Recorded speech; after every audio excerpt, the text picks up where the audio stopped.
こんにちは、月島です。今回はディエッサーについて見ていきたいと思います。目次です。ディエッサーとは、パラメータと使い方、使用してみる、イコライザーとの違い、最後にまとめと次回予告です。ディエッサーは高周波数帯域にあるボーカルの視察音 S、シなどや楽器、ドラムのシンバルなどに生じる耳障りな高音に絞った帯域をコンプレッションして軽減処理するプラグインです。原理的には前回使用したスタジオ1に付属するマルチバンドダイナミクスのハイのバンドのみを取り出したものという考え方もできます。周波数帯域を指定してスレッショルド値を音量が超えた時に音をカットします。ちなみにスタジオ1ではバージョン6からディエッサーというプラグインが標準で付属するようになります。今回は Waves のディエッサーを操作していきたいと思います。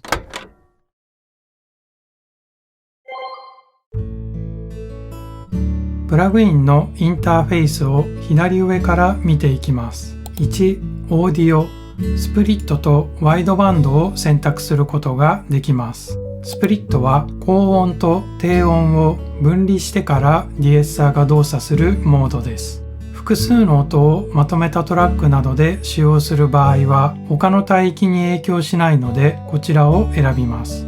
ワイドバンドはボーカル単体のトラックの場合などに使用します。2、フリクエンシー、ディエッサーが動作する周波数を設定します。一番下が 2000Hz です。一番上は 16000Hz です。そしてその下でフィルタータイプを選択します。バンドパスとハイパスを選べます。3、モニター、設定した周波数の音だけを聞くことができます。再生して違いを確認してみます。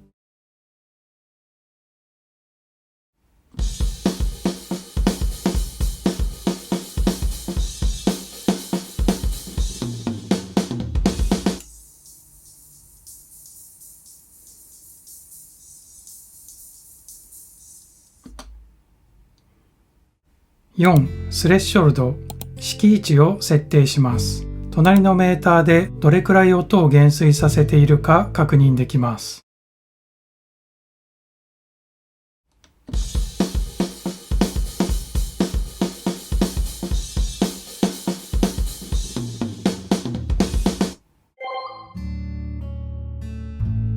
次はスタジオ1のマルチバンドダイナミクスというマルチバンドコンプをディエッサーとして使う方法を見ていきたいと思います。まずハイミッドとハイを使用してバンド幅を設定します。広めの帯域で設定したり、ある程度狭い帯域でも設定することができます。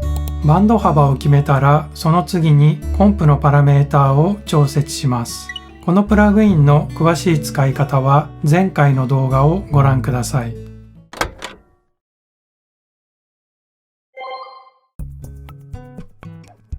ドラムトラックをまずはバイパスで再生します。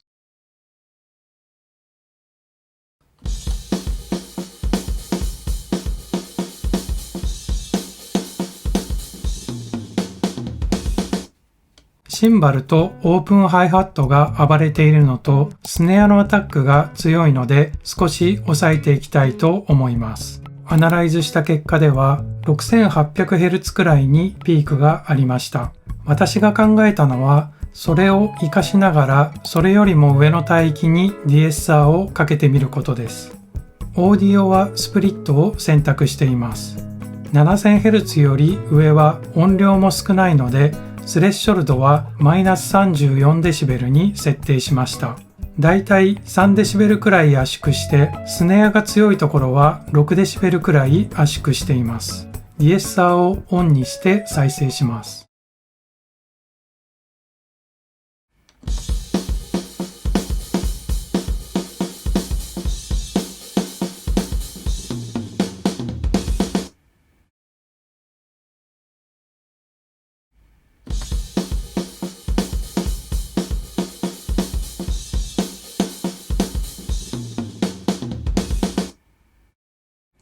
アナライザーの結果にも効果が現れていて、バイパスの時よりは落ち着きが出たと思います。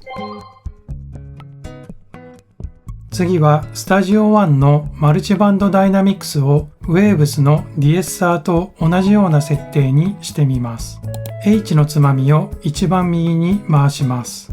次に HM のつまみを 7000Hz に合わせます。これで 7000Hz より上にコンプがかかる設定になりました。次にスレッショルドなどを設定していきます。スレッショルド値は先ほどと近い値の -36dB で、レシオは4対1に設定しました。バイパスの音とエフェクトをかけた音を再生します。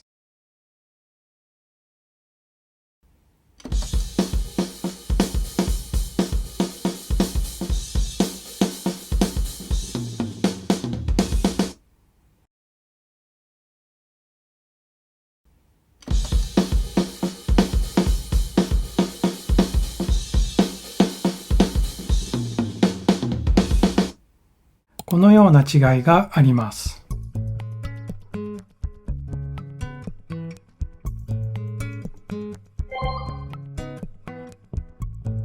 マスタートラックのピークメーター数値を見比べてみると、マルチバンドダイナミクスはだいたい -6dB 付近で安定して動いていました。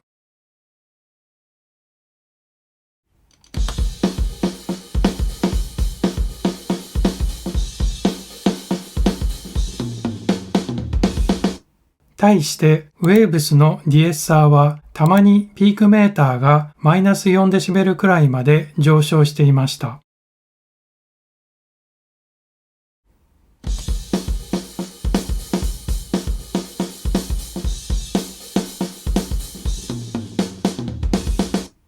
結果的にはマルチバンドダイナミクスの方が安定して音を抑えていたと思います。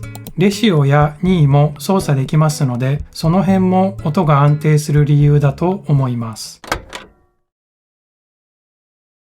ディエッサーとイコライザーの考え方の違いを見ていきたいと思います。今回のように 7000Hz 以上を少し抑えたいというのであれば、イコライザーで 7000Hz よりも上をシェルビングで 6dB くらい抑えれば良いとも考えられます。そういう方法もありではあるのですが、イコライザーを使用した場合は、どんな時でも常に音源を 6dB カットします。それに対してディエッサーは今回の設定値から見ると 7000Hz 以上の音が -34dB を超えた時に約 6dB くらい圧縮するということになります。つまり必要な時にだけ圧縮するという形なので、ディエッサーの方が良い結果になると思います。今回はボーカルトラックを用意できなかったので試せませんでしたが、ボーカルの高音処理においてディエッサーは一般的に使用されているプラグインです。使用したことのない場合は試してみると良いと思います。そして今回試したようにドラムの金物系などの高音域の音が大きい場合に少しだけ抑えたいという時にはとても使えるプラグインです。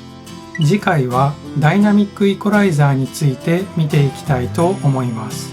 このプラグインはマルチバンドコンプよりもさらにピンポイントで音をカットしたりブーストすることができます。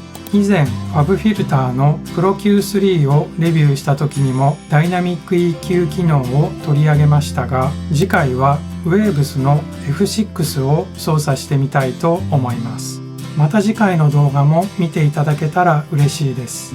それでは最後までご視聴ありがとうございました。